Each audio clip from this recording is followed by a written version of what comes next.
So just before we kick off, really today we're going to be exploring how we do creative prayer really, but to give you a bit of a context of what Prayer Spaces in Schools is. So I work for an organisation called Prayer Spaces in Schools, and what we do is seek to equip the church, youth organisations, grannies, mums, uncles, whoever it may be, to serve their school communities through creative prayer. And we can do that through curriculum links, through loads of different kind of ways. How prayer spaces can look in your community is very, very different and will depend on the context, the people that are around you. So essentially a prayer space, what they do, they enable children and young people of all faiths and of none to explore spirituality, faith and life, big questions, and save creative and interactive ways. They are an open invitation that anyone can come regardless of what they believe. If they think God is like a donkey on a cloud somewhere, or they're not sure what they can believe, they can talk to God. And essentially what we do in a prayer space is where people can pause to reflect or pray. We want to create an environment, and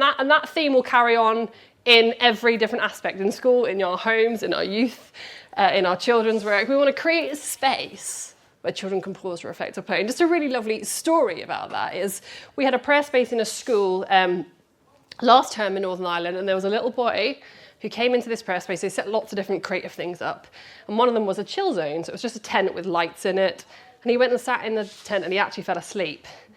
And all the volunteers who were hosting the prayer space were like, oh dear, he's fallen asleep, what do we do? But the teacher came over and she just said, that boy has gone through some horrific trauma and he's not slept at all. And he's come in here and the first thing he's done is fall asleep. And to me, that's a beautiful example of what it means to crawl up on the lap of our Father and pray. So we want to create space where they can pause, reflect, or pray and be who they are in whatever space they find them. So that's what we do as prayer spaces. But as I say, today we're going to drill down a bit more into what it means for us to do that in our lives, maybe in our homes and in our schools. So we're going to kind of focus a wee bit on the why. Why is creative prayer important? Why do we even bother doing this thing? Then we'll look a little bit about how. How do you guys take some of this back to your own context a wee bit? And then actually we're going to spend some time praying, using prayer activities. So you'll see over this side of the room, we have thrown together a load of prayer activities. The majority of these are taken from our website, from our Prayer Spaces in Home section. So the Prayer Spaces in Schools website has over 200 different prayer activities, and they are categorized into outdoors, schools, and at home. And some of those you change the wording, and they're the same thing, but you just change them slightly. During COVID, what we did was, because we weren't in schools, we basically tried to think, how can we help family faith? So those activities, most of these, you'll find in that section of our website. So we're actually going to spend some time doing this and do it for yourself. Actually receive it as a place and a time to pray in some different ways. So that's what we're going to do today. So we're not going to go around and individually tell me who we are. I don't know how many we're going to have today. I wasn't expecting quite so many of you, so it's fabulous. But I'd love to just hear if you can just shout out, maybe ask what part of the country we're from, like north, east, south, west, where you've come from today. And I'd love to know if you're like a parent. I'm here as a parent, or I'm here as a church worker, or I'm here as a youth worker, or I'm just here because someone pulled me along and told me I had to come, because we've all been there. So anyone from the north of Ireland? Oh, one! Whoa! Whereabouts are you from? Kilkeel! I've got a special place in Kilkeel in my heart is Kilkeel, because my husband worked there for a wee while, so I know it well. Okay, what about kind of like the West Coast? Anyone come over from the West Coast or further down that way? Who've getting in the middle of Ireland? Anyone come from the middle of Ireland? Okay, Dublin. Dublin.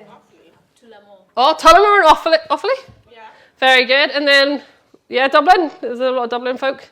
Got the Dublin vibes. And then a bit more south. Kildare. Very good. And then kind of like Cork way, anywhere that way, Limerick. Kind of. My geography's terrible. If you haven't had a name, shout out where you're from if you've not. Carlo, very good. And Monaghan, lovely. I've got dairy farmer cousins in Monaghan. Well, not me, my husband, but yes, I know Monaghan well. Fab. Wexford? Love Wexford. Dundalk. I haven't actually been to Dundalk, so I can't comment on Dundalk, but I do love Wexford. It's a beautiful place.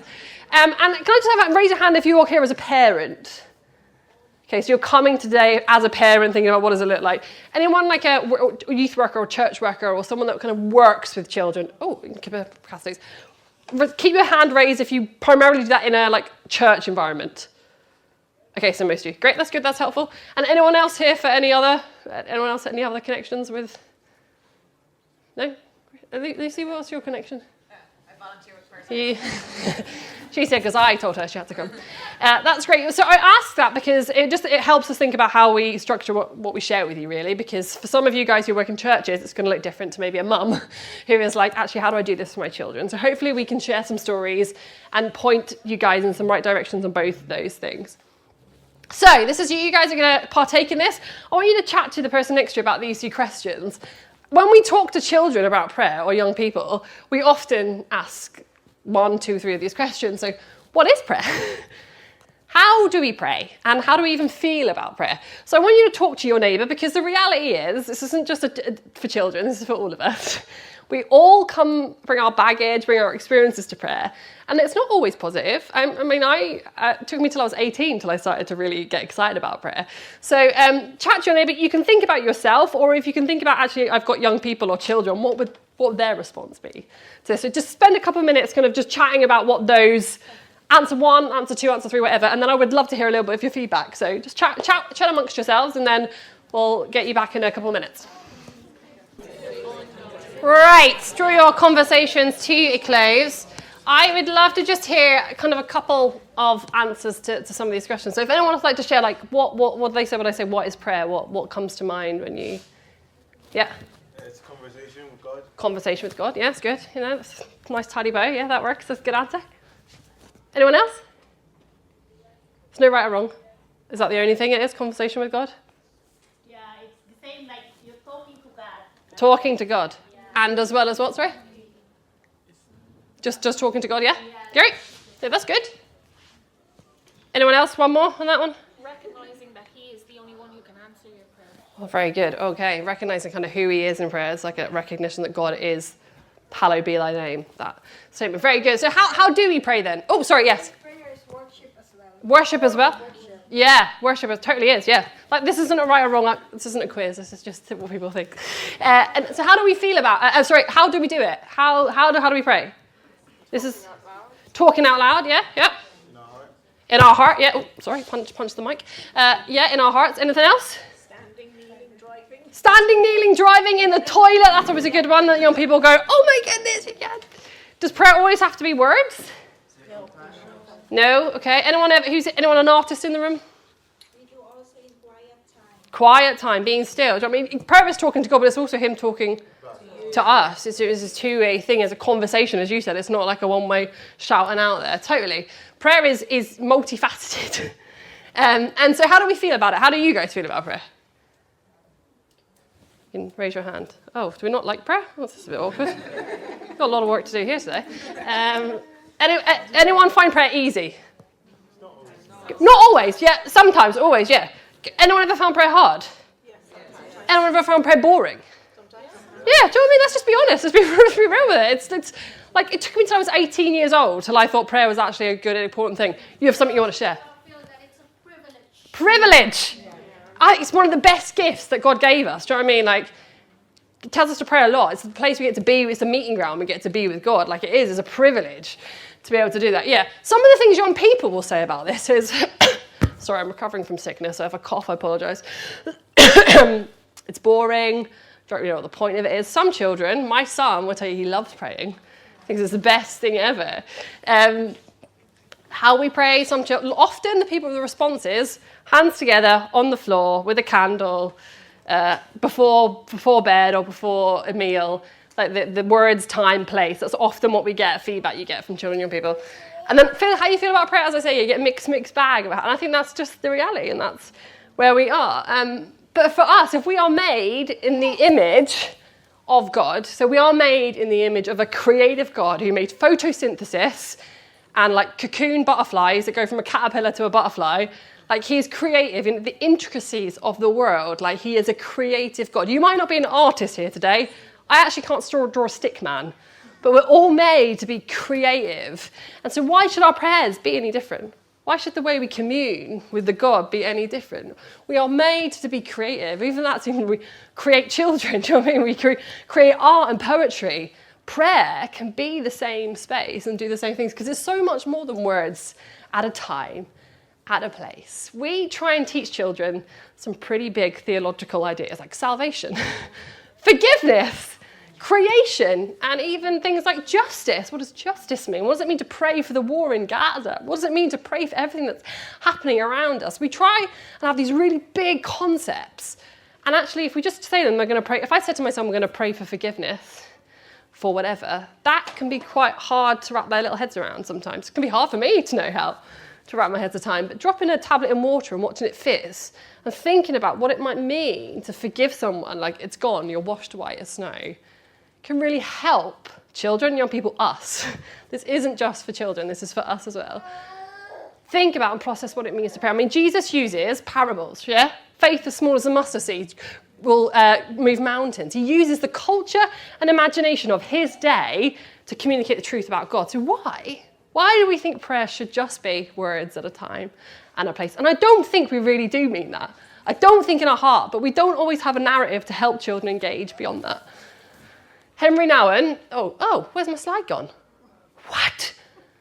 I don't know where my slide's gone from Henry Nouwen. He has this really great quote that basically says, I've got to try and think of it now off the top of my head because I don't have it written in front of me.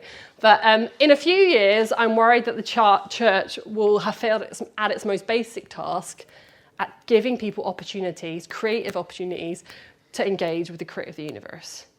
If we don't teach our children the ways that they can commune with God beyond just words when words fail us, that allows them to fully be with God, that prayer isn't just something that happens here at a time and a place, but embodies who we are, we're failing them.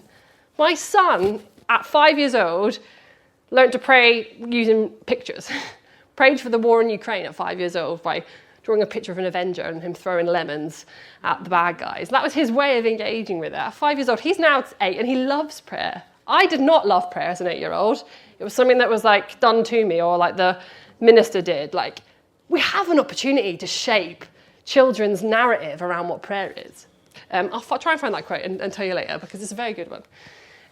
So why creative prayer? I really think children are good soil.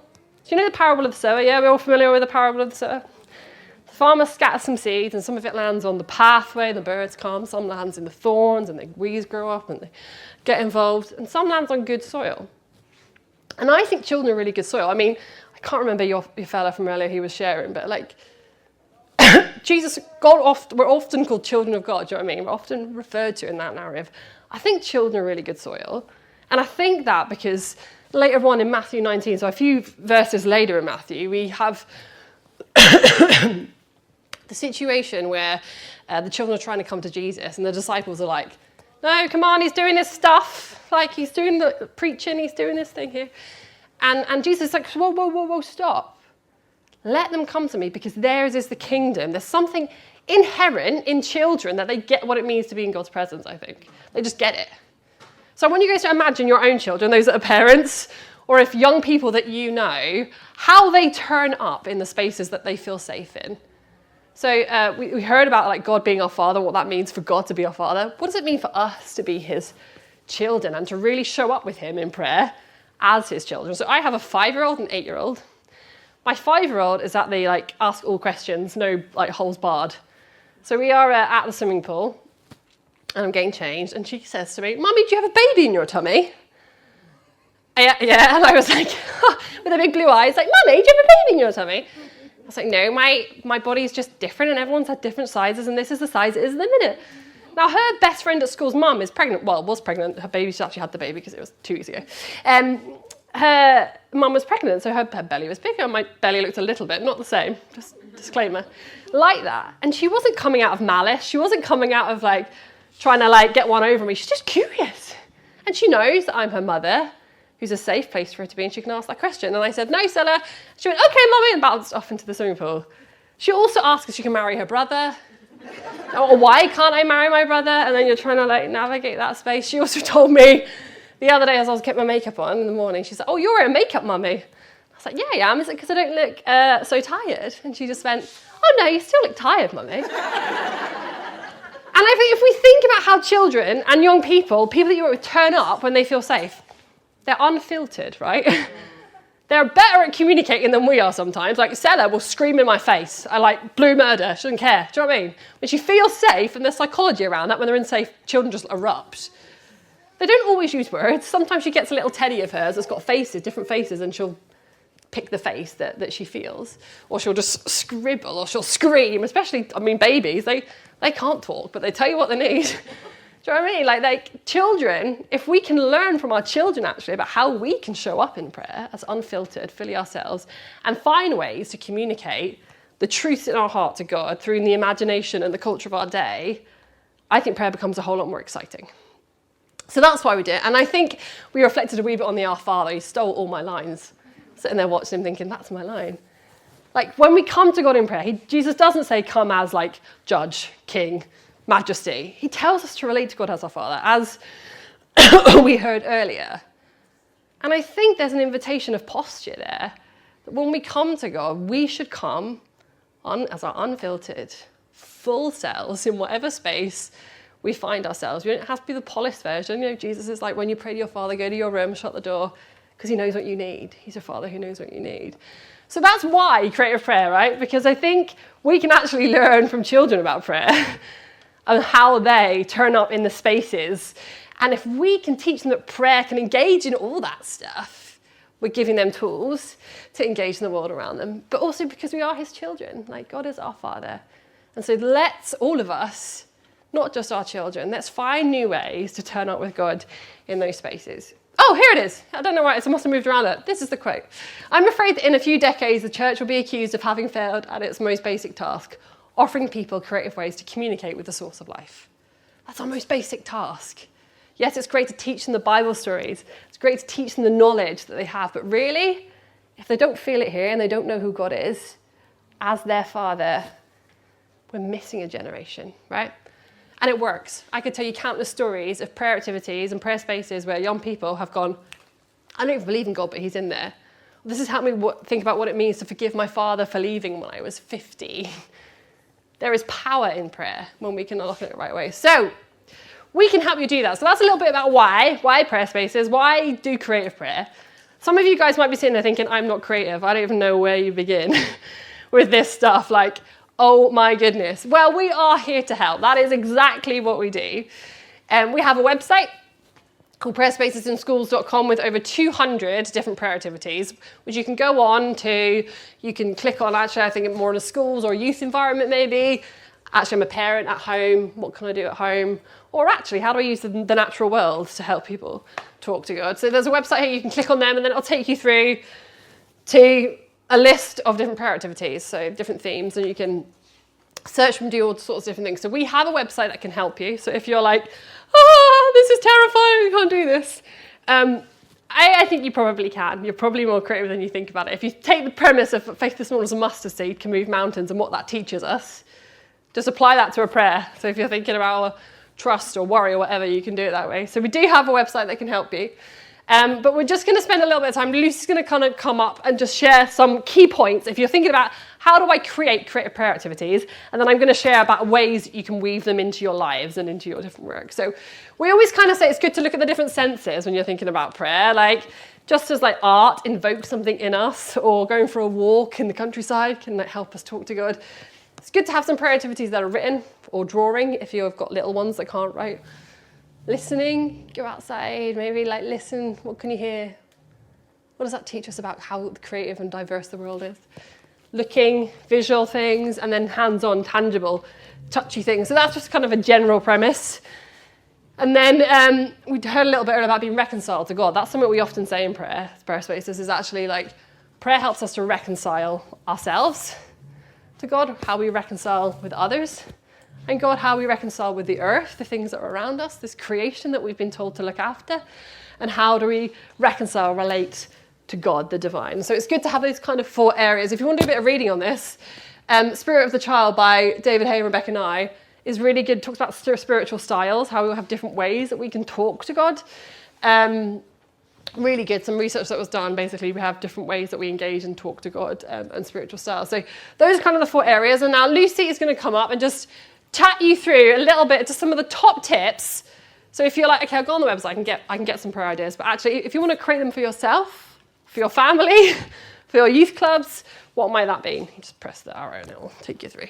Oh, you need the mic. I was going to say, do I need that thing? Sorry, we didn't think about this, did we? You can maybe just hold it. Stick it on my hand. Yeah. There you Okay. So I'm just going to talk us through the ways that we put them together. So clear and simple. And I'll show you some pictures and stuff like that in a minute. Relevant, interactive, inclusive, teaches skills, personal and corporate. So that means like personal for yourself, but corporate also for, maybe you're in a classroom or if you're at home, the family setting, and then rooted in Jesus. So the first one, creating it something that's clear and simple. So this is a sand pit or a little box of sand, whichever you want. And say, for example, they've done something to upset someone. They can write what they've done in it. And then they can take their hand and they can rub it. And that they know that that's gone then. So it's clear and simple. The next one, easy to access and relevant. So for kids and for teenagers, using products that they're used to. So this one is with Play-Doh. So you can make something out of the Play-Doh that you're thankful for. So maybe they're thankful for an animal that they have, or maybe they're thankful for a friend they have, or maybe they're thankful for the sports that they have. So they use the Play-Doh to create what they're thankful for, and they can leave it there as a way of reminding them what they're thankful for, maybe for a couple of days. Another one is interactive. So it's all about moving about, getting out and about. This one just shows how they've gone and collected leaves and pinned them onto a rope clothesline. And that was just a way of getting them to be resourceful and looking for what they could find around the place. So it was interactive. They were having to go and search for things. They were having to talk to each other about what they were going to bring back and how they were able to use it as whatever the instructions were. Inclusive. So as part of prayer spaces in schools, Emma was saying that we have the 4 different areas, and this one is just about friends, and it's about creating friends out of pipe cleaners. And as you can do it different ways. Like maybe you'd like them to create a person that they want to be, that they love, that they're familiar with, that they want to use to say thank you for. So maybe it's a grandparent or an aunt or an uncle or a friend that they don't see that often. They can create what that person might look like, and then they're able to take it with them. They might leave it in a book that they're reading, or they might have it in their school bag.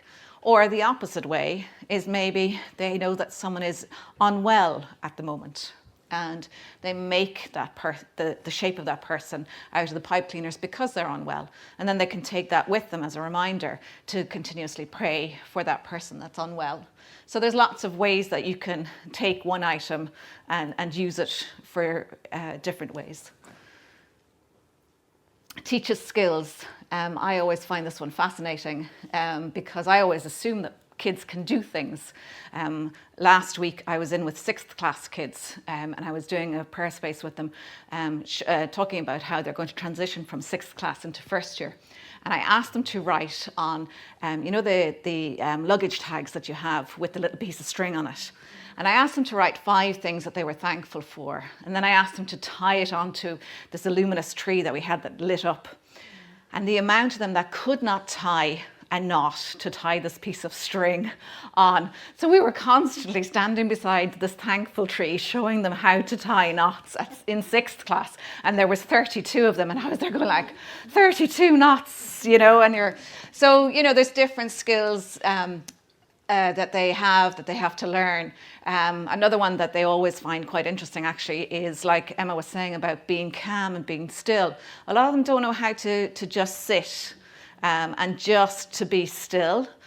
So even just to put up like a little beach tent, which I have, and just ask them to sit there and to be still, or to do one of the other prayer spaces we have is one about finger breathing. So it's just following your hand and going up and down, and as you breathe in and then you breathe out, and just asking them to be still in spaces they don't know how to do that. So that's another skill in order to be able, that we can use to teach kids.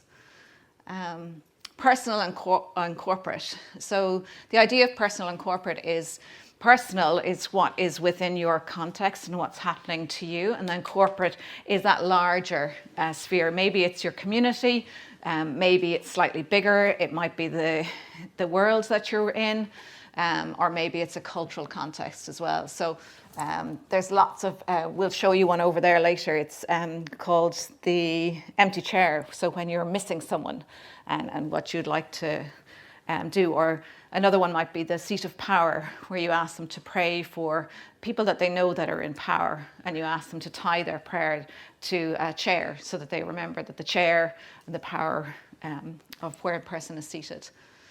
So this is the Prayer Spaces in Schools website. And as I say, it's one thing that Emma always forgets to say is that it is actually free. And in this world of where we have to think of things all the time and pay for subscriptions, this is a free resource. All you have to do is create an account and you log in and you can search the different activities. As you can see, there's age groups. So there's under 6s, 7 to 11s, 12 to 16s and 16s plus. There's loads of different topics. You know, maybe you're looking at grief or friendship, World Vision, which is an organisation that we've done prayer spaces with, and the work that they've done. Maybe it's thankfulness, and you can put all those activities into the search bar and it'll bring you up both ones that are for school, ones that are for home, or ones that are for outside. I find it really useful because it gives me an idea of how to create a prayer space, but it also gives me all the information that I need.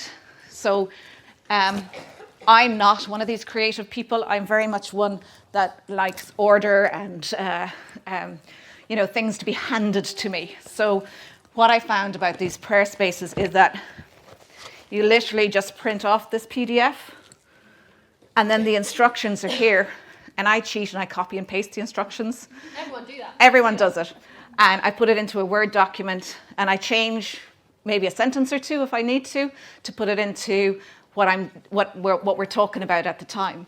But everything is here, the equipment that I need, the setup, how to set the place up if I need to know how to set it up. And then, as I say, all the instructions here. You'll see that there's yellow tags on mine because I'm always moving them around. Some of our kids found this one really interesting. It's called the refugee rucksack. So if they were given, so I put a couple of things into a box, and I said, if you were having to leave your country in a hurry, what 6 things would you take with you? They might. I was trying to explain to them that they wouldn't be sleeping where they'd be able to have a shower. They wouldn't be able to bring their PlayStation with them. They wouldn't be able to bring maybe their pet with them. So I was trying to get them to think of, well, could I bring underwear? Could I bring socks? Could I bring my favorite T-shirt? Maybe I needed to bring, I saw one of the guys came up with the idea of bringing a flash drive with all their photographs on it and all their documents on it. Or maybe I had a plastic bag and I'd put some travel documents into it, like an old passport that I'd found. And I said, I was questioning them as to why would I put it into a plastic bag? And, they were saying, just to keep it clean. And they're going, well, it's more than just to keep it clean. It's to keep it dry because it's the information that you'll need. So it's about having those conversations with people about why you would do things as well. So, but as I say, the equipment is here. It tells you what you need. This says 15 everyday items. And then you can ask them, if you had 3 everyday items, what would you take? So that's just some information if anyone wants to look at it. But it's all on the website. So now we have an opportunity to do prayer spaces. Well, we're going to just look quickly about how we do that quickly. And then you guys are going to get up and go look at some prayer spaces. So that's kind of how you make prayer spaces. That's kind of creativity. I mean, rooted, I would say what you see, really. What things can communicate a truth or help people think about identity or worry or whatever it might be. So if you're sitting here, so what I would say, how do we weave that into our lives? Personally, our youth groups and our families. And I think it starts with us. I think we have to come to God again as children. We have to be reminded of what it means to fully show up.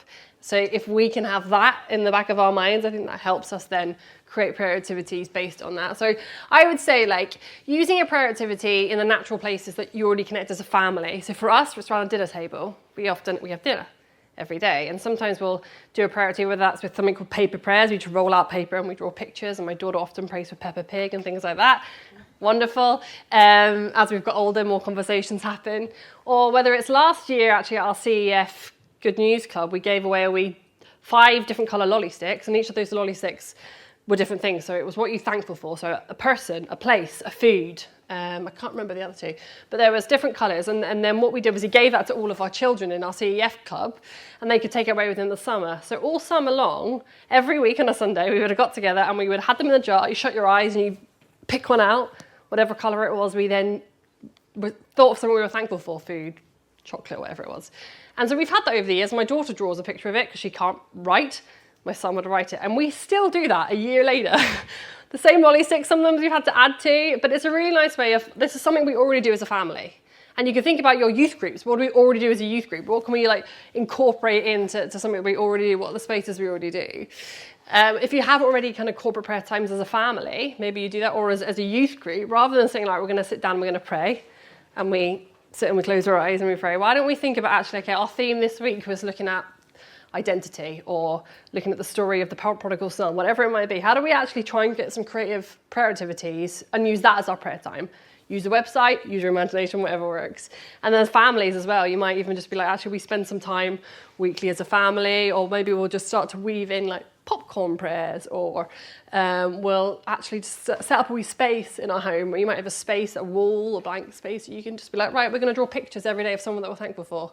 Or we're going to do a happy face, sad face to just reflect on how we are in our day. And all those little things start to build a picture about prayer that's beyond just words, time, and a place. So it starts with, and actually just keep it really simple. I think starting with the places you already have, whether that's actually as a youth club, we have a plan every, and we kind of go through worship, okay, we've already got prayer time, what do we do to switch that up? Whether it's like weaving it in as a reflective one response. My mentor used to tell me, you're not ever changed by an experience, you're changed by reflecting on the experience. So how do we kind of weave, okay, we'll weave those things in, as I say, and what are there spaces, is there like somewhere in my house or in my school or in our church so we can set up a few activities and just rotate them around and just see what happens with that. There is a church in the north who has started to reimagine what prayer can look like for them as a church. So what they've done is they've done them in their school, but they've also started setting them up. They set up a prayer room for children when they have a prayer room for the adults. So there's two things that they do,